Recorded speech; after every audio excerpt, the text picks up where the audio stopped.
السلام علیکم، اردو ادب چینل میں آپ کا استقبال کرتی ہوں۔ آج ہم پریم چند کے ناول گودان کے بارے میں پڑھیں گے۔ جو گودان ایک بہت ہی بڑا ناول ہے اور پریم چند نے جتنے بھی ناول لکھے ہیں وہ سب اصل زندگی پر منحصر ہیں، اصل زندگی کے بارے میں لکھے ہیں، اور جو گاؤں کے حالات ہوتے ہیں، گاؤں کے جو کسان ہوتے ہیں وہ کیسے محنت کرتے ہیں، کس طرح وہ روزی روٹی کمانے کے لیے محنت کرتے ہیں، وہ یہ دکھایا گیا ہے۔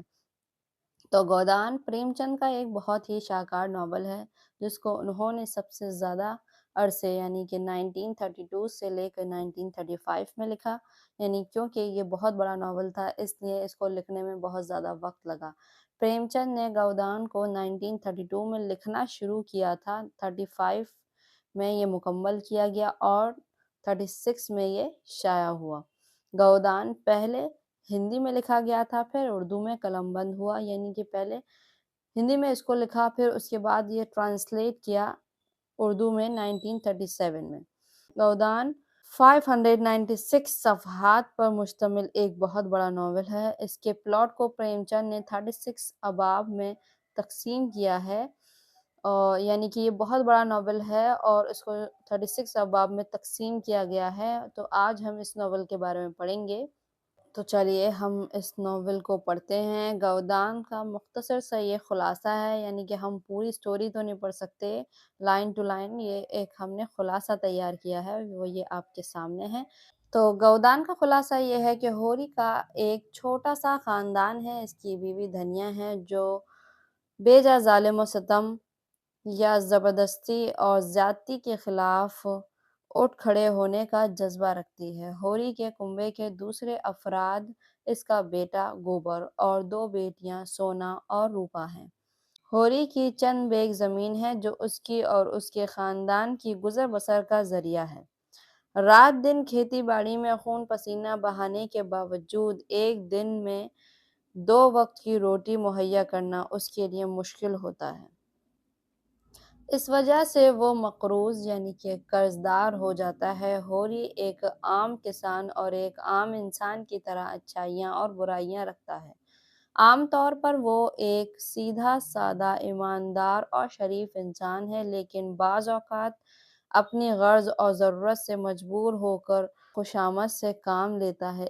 اس کی زندگی کی سب سے بڑی آرزو یہ ہے کہ اپنے دروازے پر ایک گائے کو بندھا دیکھے۔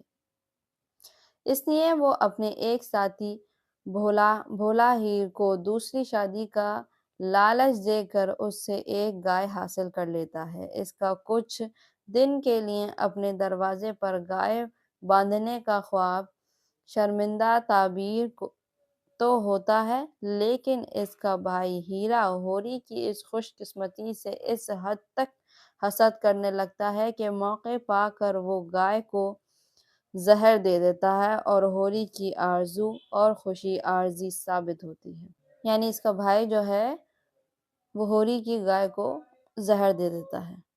دوسری طرف گائے لانے کے سلسلے میں ہوری کے بیٹے گوبر نے بھولاہیر کی بیٹی چھنیا کو دیکھا تھا۔ وہ دونوں اسی دن سے ایک دوسرے سے محبت کرنے لگتے ہیں، جس کا نتیجہ یہ ہوتا ہے کہ گوبر چھنیا کو اپنے گھر لے آتا ہے، لیکن چھنیا کو گھر پر چھوڑ کر ماں باپ کے ڈر سے شہر فرار ہو جاتا ہے۔ چھنیا کو گھر میں رکھنے کی وجہ سے ہوری کے مصائب اور پریشانیوں میں مزید اضافہ ہو جاتا ہے۔